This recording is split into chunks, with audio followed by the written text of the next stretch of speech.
శ్రీరామనామం గురించి నేను ప్రత్యేకంగా చెప్పవలసిన అవసరం లేదు.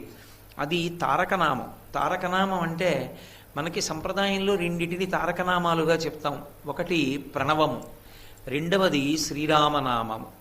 ప్రణవము అంటే ఓంకారం. ఓంకారానికి సంబంధించినంత వరకు అందరూ ఆ అక్షరాన్ని ఉచ్చరించడానికి, ప్రత్యేకించి దీర్ఘ ప్రణవం చెయ్యడానికి, ప్రణవజపం చెయ్యడానికి అధికారం ఉండదు. కేవలంగా సన్యాసులు మాత్రమే ప్రణవజపాన్ని ఎక్కువగా విధింపబడి ఉంటారు.